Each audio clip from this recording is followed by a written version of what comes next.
They say that I just woke up one day with 1 million subscribers. That I just gave money away because I had it. Okay, Jimmy, are you ready? But where I'm from, no one even believed being a YouTuber was possible. And after a decade of obsessing, I went from boy in his bedroom filming with a phone to the most watched person on the planet, giving away everything.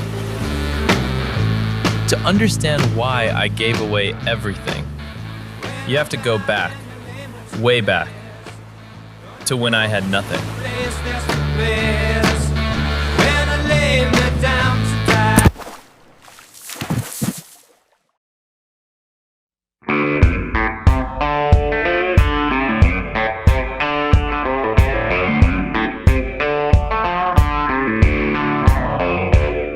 I used to love to look for a fight. I get drunk and shoot out the lights. School made me feel broken. Like everyone else got the manual and I didn't.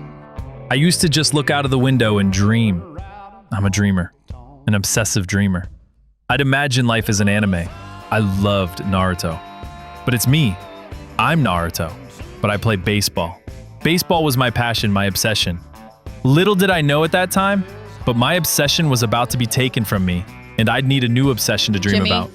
One that would change the world forever. Jimmy, pay attention. Always daydreaming, you're a dreamer. Yeah, I am a dreamer. Adults were always telling me that, and I never understood why that was a bad thing.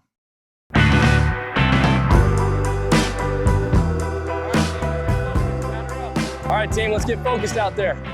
I was painfully shy, and baseball was all I had. But I had Crohn's before I had answers, before anyone believed in me. Crohn's takes over your life. You can't eat, you're tired, you can't do anything. Wait, let's hear it from the man himself. Take it away, Mark. Meet Jimmy! He looks like any regular young whippersnapper, but inside, his tummy's in real trouble. Crohn's disease is a mysterious malady of the intestines, making digestion a downright doozy. Cramps, fatigue, and frequent bathroom breaks, oh my! Doctors say symptoms include abdominal pain and cramping, severe fatigue, weight loss, and fever, making life in the simplest of tasks difficult. It's a wonder how young Jimmy got anything done at all. And the beast is yet to come. I mean, the best is yet to come. So, now it was time for a new obsession.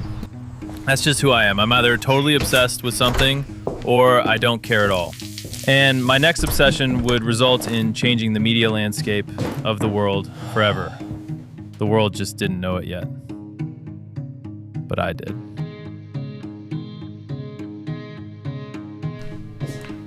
I was serving in the military. That meant a lot of late nights, and a lot of the time, it was just me and the internet. Mom. It's not like we were poor or anything. We had food on the table. Hey, CJ, where's Mom? Working. My mom just worked a lot. We were just your typical small-town American family. Actually, the alone time paired with Crohn's was the perfect storm. It was probably the perfect setting for my obsession to take hold and made me who I am today. With YouTube, I was instantly hooked. It wasn't just the videos, it was the psychology behind them that fascinated me. Why did this video go viral and that one flop? Why did this thumbnail get clicked but that one didn't? What made someone stop scrolling? And what made them stay watching? I was obsessed. I spent hours every single day analyzing videos. Not just watching, dissecting. I found this tiny group online, we still talk to this day, and one time I literally woke up, jumped on a 16-hour Skype call, just breaking down YouTube videos, then passed out again. If it takes 10,000 hours to master something, I was ready to give it 10,000 days. I lived it, breathed it, dreamed it. For over a decade. YouTube wasn't just something I did, it became who I was. It got to the point where at school, someone would ask me, So, Jimmy, what's your plans for next year after high school? College or job? YouTube. I'm gonna be a YouTuber. What? YouTube. Jimmy? That's not a job, that's a website for cat videos. You have to remember, back then, being a YouTuber wasn't even a thing. I still remember the first time I realized you could make money from this. I thought, wait, what? That's the coolest thing ever. But once I knew it could be a job, that was it. I was either going to become the greatest YouTuber of all time or be 80 years old with 1,000 subscribers, still trying. At the time, my channel sucked. I had maybe a couple hundred subs.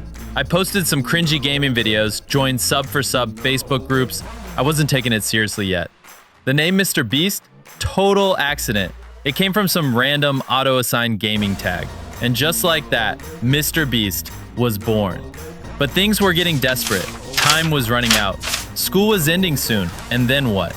My mom would expect me to get a job or go to college. I knew I had one shot. I had to go viral, and I had to do it fast. I don't think there's ever just one reason we do anything in life, but if I'm being real, the reason I started YouTube, it goes back to my mom, my dad, and losing everything. I always said I wanted to retire my mom early. I don't really talk about my dad much, but let's just say things weren't great between them. Then 2008 happened. I think this is the most significant financial crisis in the post-war period. Soaring gas prices, falling home prices, and rising unemployment. In 2008, the crash happened. The economy tanked. And just like that, I saw my family lose everything. I remember it so clearly. I was maybe 9, 10 years old, watching our whole lives change by mom being literally bankrupt. I remember her crying a lot, as strong as she was. She had 2 boys to take care of. My mom had to pick up a second job and my dad wasn't in the picture anymore. She did it all alone. And then one day on one of my obsessive binge sessions analyzing YouTube videos, I saw a post of some YouTuber showing their earnings. Someone had made $100,000 a year from YouTube. From YouTube, I couldn't believe it. That was more than my mom ever made. Right then and there, I knew, if I can crack this, I can retire her. She'd never have to work again. That's it. That's how I do it.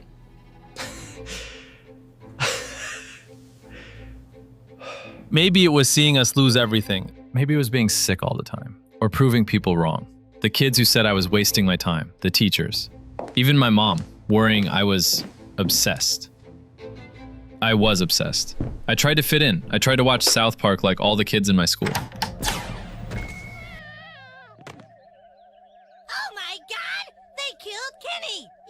But I just couldn't. I felt like I was just wasting time from learning more about YouTube. Everything was a distraction from my goal. I became almost mute with obsession. That's how bad it got. YouTube was all I could talk about.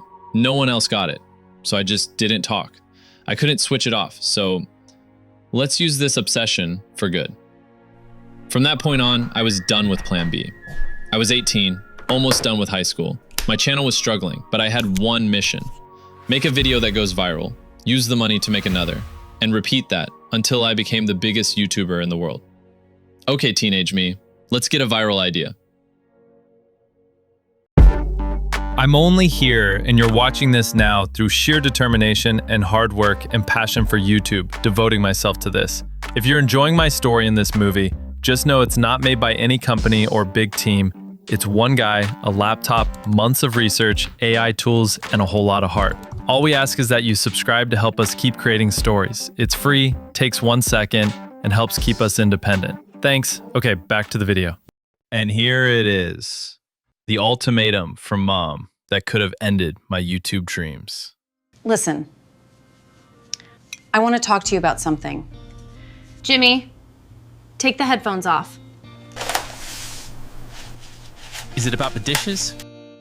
I'll do those in a bit. It's not the dishes, it's this. I know you love it, I know you've been working hard, but you're barely passing school right now. I'm learning more doing this than any class.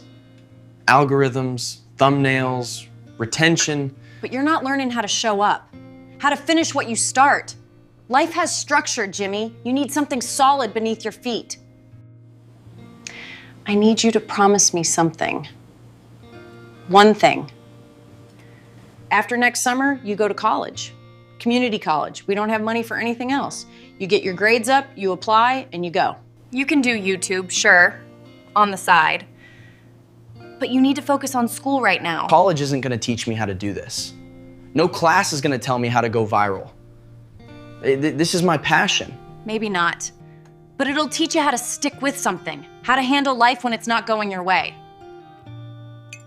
If you don't go to college, you need to get a job, full-time, and move out. Okay. What was that? Did you say okay? Yeah. I promise. I'll go to college. Good. That means getting your grades up now. Starting tonight.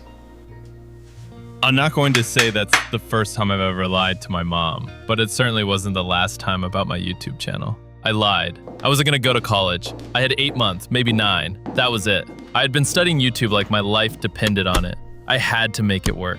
This was my shot, my deadline, no backup plan. To force myself to be dedicated to this, I recorded and uploaded videos to my future self, scheduled to be released 6 months, 1 year, 5 years, and 10 years from now about my success. Okay. Hey, future me.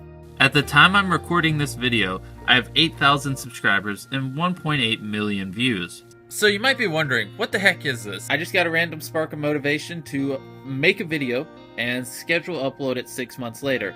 Hopefully in 6 months I don't still have 8K subs.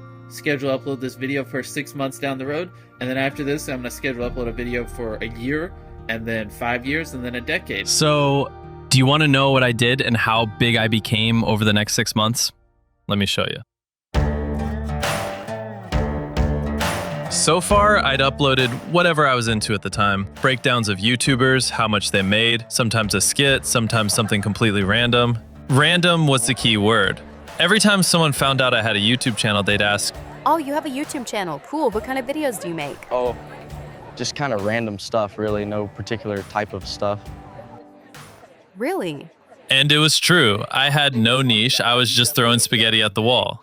On March 1st, 2016, I had around 20,000 subscribers. Years of work, and I released this video trying to explain what the heck I was even doing. And when people ask me what type of videos I make, I always respond with, my videos are just super random. It's really how I feel that day. And then they respond with, bro, just tell me, what type of videos do you make? And then I'll be like, it's just random. My channel's not known for anything. I'm just really random. One day I make a worst intros video. The next day I blow up my laptop. The next day I count to 10,000. But from everything I'd studied, I knew that wasn't good. YouTube doesn't like confusion. Viewers don't like confusion. If someone clicked on a video, liked it, and the next one was about something totally different, they'd move on. I needed consistency, a direction. But direction means decisions, and I had no idea what kind of creator I was supposed to be. Just before this, on February 1st, 2016, I uploaded a video of me counting to 10,000, 3 straight hours. And I started to notice something in the analytics of this video. What is up, guys? I tweeted out a tweet saying if this gets 50 retweets, I'll count to 10,000, 490, 4491, 4492, and 9,999. 10,000. Oh, that's a lot cooler. It did way better than everything else. Why? Was it the length? The pain, the absurdity, the fact people just wanted to see if I'd actually do it? Probably all the above. That's when I realized something that changed everything. No one wants to see ordinary stuff. I have an analogy for this I still stick to this day. If you're driving down the street and see a cow in a field, you forget it. You'll probably never think about it again. But if you drive down the street and you see a purple cow in a field, you stop. You tell someone, you remember, that was it. My videos had to be a purple cow. Every single time. Something that makes you stop and take notice and want to see. Hey. What are you doing? Nothing, just eating a Tootsie Pop. I wonder how many licks it would take to get to the middle.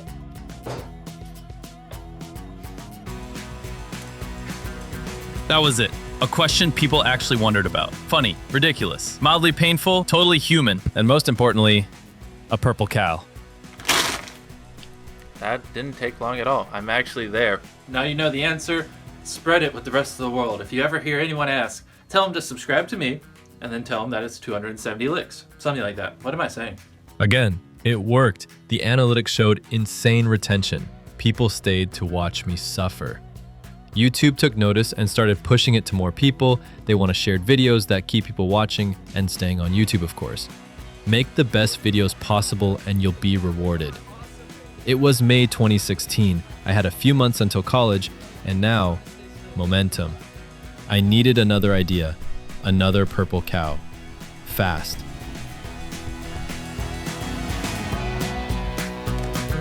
I don't know why I had a plastic knife in my pocket from lunch or why I started cutting that table. I was bored. I was thinking about the next video. Then I noticed it was slicing through. Jimmy, what the heck are you doing? Wait, could I cut through the whole thing? I did the maths quickly. It'd take hours. It might just work. Is this another purple cow? After school, I went straight to the store. I grabbed a pack of plastic knives and the cheapest plastic fold table I could find and headed back to film. And I just started rolling. This is a table, cut right here, cut all the way through. I can't believe I did that. What happened next, I couldn't believe. I uploaded it on June 5th. By June 12th, I'd hit 50,000 subscribers. A week later, July 9th, 100,000. It's taken 460 videos since I started. Years of obsession. And now, I'd never felt more alive. It was working, finally. Whoa, that has 5 million views? Saran wrap has 3? Oh yeah, I know what I'm doing. I kept going. In August, I released a video comparing 100 layers of saran wrap to toilet paper. Of course I did. I was making a little money now from ads, a few bucks here and there, but I spent every cent back into the channel. New laptop, better lights, camera, props, whatever I needed to make the next one better. But it wasn't enough. Not yet. September came fast. College was now. Mom's deadline had arrived. College or a job and move out. But I wasn't done yet. I had one more move to play. This can't be the end of my channel. I was so close to my dream. 100,000 subscribers, I'd hit 6 figures. It felt huge, but not huge enough. The views were good, the growth was good, but I couldn't live off of it, not yet. It wasn't don't go to college good. It wasn't move out and survive good. And then August rolled around, college enrollment time. Mom, loving it. Me, hating every second. You're gonna love it, Jimmy. This is the beginning of your real life. You'll see. You'll thank me one day. Yeah, maybe. I wanted to believe her. Maybe I was being dramatic. Maybe college would be fine. Maybe I was just scared of growing up. Maybe this was the path I was supposed to take. Today, we will be examining the socioeconomic impact of the Industrial Revolution on urban development. Yeah, that lasted about 2 weeks. I knew college wasn't for me. This wasn't learning, this was reading from a book. I had books. I could have stayed home and read the same thing. So I went back to YouTube, harder than ever. But this time, it was life or death. See, I had a deadline. In 6 months, my mom was gonna find out I was failing everything. Straight zeros. And when she did, I'd be kicked out. Gone. So I had 6 months. 6 months to make YouTube work. 6 months to make enough to move out. Because when that door slammed shut, it had to not matter. Bye, Mom. I'm off to college. I started lying to my mom. Not proud of it, but she didn't understand. I'd leave home like I was going to college. Then sit in the parking lot editing for hours. Film at night, edit in the day. Sleep? That was optional. I went deep into the weirdest challenges and questions. Can you microwave a microwave? Yes, that was a purple cow idea. I microwaved. A lot, actually. I jumped on the fidget spinner trend, weird Amazon products, counting, again. I was creating nonstop. Remember earlier I said I had created videos to my future self, one at 6 months? Well, I had one at a year 2 that was released right in my first college semester. In it, I hoped for 50,000 subs. I hope you have at least a year. What do I... 50K subs? That seems kind of high. I hit over 100. 50K subs. If you don't, you're a freaking failure in life. Holy crap. I beat it. I beat me. This just added fuel to my fire. Then, in January 2017, I counted to 100,000. It took over 24 hours. It was torture. I was a zombie after, and I remember not being able to concentrate at all. But it was a sacrifice I was willing to make for the channel, and to see if it was successful. And right around when that 6-month deadline hit, I made $20,000 from YouTube. It was that moment, this time I knew I'd have to sit my mom down and explain. Mom, I have something to tell you. Okay. This sounds serious. I haven't been going to college, and before you say anything I know what this means. You haven't been going to college. What the heck have you been doing for 6 months, Jimmy? I've been working on my YouTube channel, and I have a little money now. I'm gonna move out and try this. I just have to. I found a place to live. Rent was only $750 and I split it with a friend. I still had my old Durango to get around and I only needed a few $100 a month to survive. Everything else, it went back into the channel. This was it. This was my life now. I wasn't just making videos, I was making the future I'd dreamed of and obsessed about for so long. All I cared about was making the best videos I could. Wait, the best videos ever. And just 5 months later, in June 2017, everything changed. One video, one idea. I stepped out of the challenge genre and into something else entirely. Something I don't think anyone had done before. Something that would help people and at the same time send my channel into the stratosphere.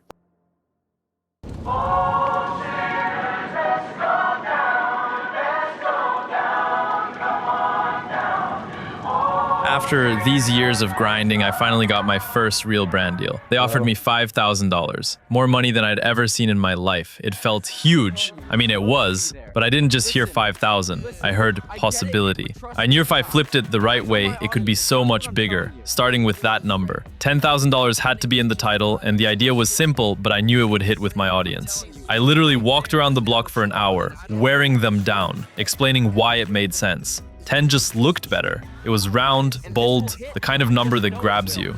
Look, if you make it $10,000, I'll just go outside and give it to a homeless man. I swear, it'll go viral. And finally, they said yes. It wasn't polished, I hadn't thought it through. It was just me giving cash to someone. But it worked. It was raw, real, and it was the start of everything. For years, my mom and I butted heads about money. She always said, "Can't you give $8,000 and keep $2,000? And I get her point, but this was all I wanted to do and spend on. When I made more, I spent more on making the best videos ever. Eventually, she trusted me enough to know what I'm doing, and we have the best relationship now. This is when the real growth came.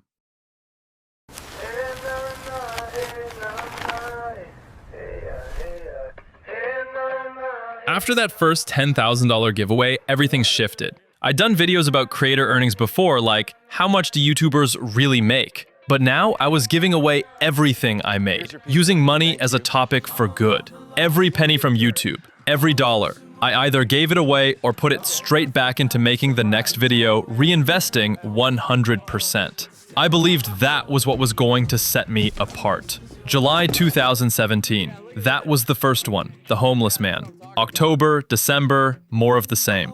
I didn't plan a schedule all that far in advance, it was spontaneous. Every time I saw an opportunity, I'd go. In March 2018, giving away $100,000 to a shelter felt surreal. Those videos, they changed the channel. They changed me. It wasn't just about money, it was about impact. I came to believe in those purple cow ideas. Something so different, so unexpected, you can't ignore it. And giving money away, large sums, to strangers, that was my purple cow.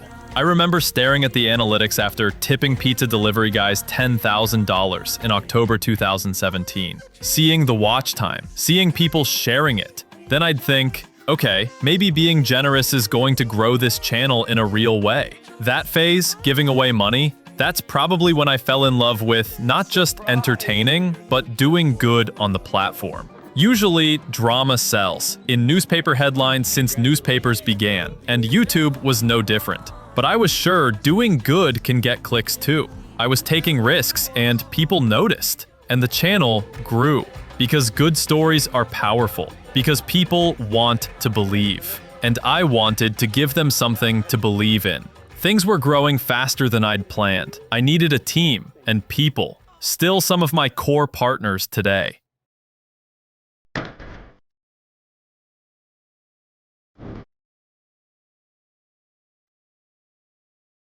As the videos got bigger, I realized I couldn't do it alone anymore. I mean, my friends had been in the videos since day one, but I really needed a team. The scale was growing too fast. And honestly, I had no clue what I was doing with money, apart from to spend it all. So I did the only thing that made sense. I brought in more of my friends. One of my first hires outside of friends in the videos was a guy from school. He wasn't an accountant, but he was good with numbers, so I asked him to handle my books. Later, my mom stepped in. She'd watch over the accounts, make sure I didn't blow everything on some insane idea. I mean, I did anyway, but I'm sure she probably kept some back for safety. She knew how obsessed I was. She kept me grounded. It wasn't professional, not even close, but it was family, and that's what I needed. At the same time, I knew the videos had to look and feel better. I couldn't just be the guy with a camera anymore. That's when I came up with one of the weirdest ideas I've ever had. I literally went to a comedy club just to find someone funny to hang around with and bring on board. My thought process was, if they can make people laugh in real life, maybe they'll make my videos funnier too, or make me funnier. Hey, I'm Jimmy. Do you want a job? What? That's how I met Tarek. Not through resumes, not through some formal interview, just a hunch. And he's still with me today. Piece by piece, I built the crew. Chandler, Chris, Carl, and after videos, people stuck around and became part of the team. That still happens today. None of us knew what we were doing. I remember standing in front of a whiteboard showing what our channel growth would be. It must have looked like I was crazy back then, but we believed in each other, or for some reason they believed in me, and that belief was enough. We finally got a real office. Well, calling it an office is generous. It was just a couple of rooms. White walls, not much furniture, bad insulation. But to us, it was a studio. It was headquarters. It was the birthplace of it all, to where we are today with huge studios and land. Looking back, it was chaos. But that chaos was magic. I didn't see limits. I only saw the next idea, the next crazy stunt. And slowly, that bedroom channel turned into a huge operation. That team turned into a company. And that company turned into the studios you see today and the growth we've gained. The growth, I thought that was huge, and it was at this point, but growing to the biggest channel in the world with more subscribers than the entire population of the USA, a mega brand with chocolate bars and toy merchandise, it's really like a movie, this dream, through perseverance to where we are today. It was about to go to another level, again.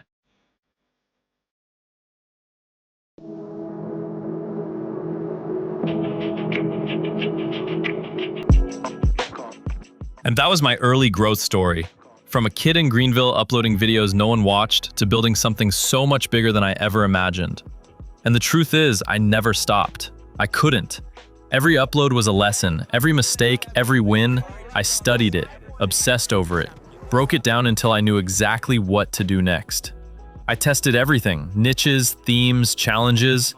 I remember when the One Versus series started back a few years ago and the survival challenges. 24 hours in the desert in March 2019, surviving 24 hours straight in a rainforest in September 2019, even spending 24 hours underwater in August 2018. People thought I was crazy, maybe I was, but I wanted to see how far we could push YouTube, how far we could push ourselves. These weren't just videos, they were experiments, each one bigger, stranger, more impossible than the last. And every time, we raised the bar. I wanted to create the best video I could. That's what my aim is with every video, basically. What would make this video better, more watchable, and be the best? This often meant pushing the limits. Over the years, people have even leaked my company blueprint, literally the notes of how I run this channel. How I try to clone myself and staff, people love to talk about that. How I reinvested 100% of what I earned for years. The idea was simple. If I believed in the channel, I had to put it all back into the channel. No safety net, no backup plan. That mindset grew into Beast Burger for a while, and then into Feastables, into studios bigger than we could ever have imagined. This wasn't just YouTube anymore. It was something else, something no one had a name for yet. Sometimes I think back to that first $10,000 video, walking around the block, begging a brand to double their budget just so I could give it away. That moment was messy, unplanned, but it started everything. And it led here, to all of this. And the truth is, that was just the beginning. I can't even go into them all. This video will need a part 2. From launching the second channel, then Beast Gaming, to starting Beast Philanthropy where we could give back on an even bigger scale. Partnering with Amazon for Beast Games, rallying the world with Team Trees in 2019 and Team Seas in 2021. And along the way, we've changed the lives of countless people. Sometimes with money, sometimes with opportunities, sometimes with their health. It's been a wild ride. So that's my growth story, from nothing to this. But growth never really ends. There's always a bigger idea, a crazier challenge, a new frontier. So maybe this is the end of part 1. Because the real question isn't what I've done so far, it's what comes next.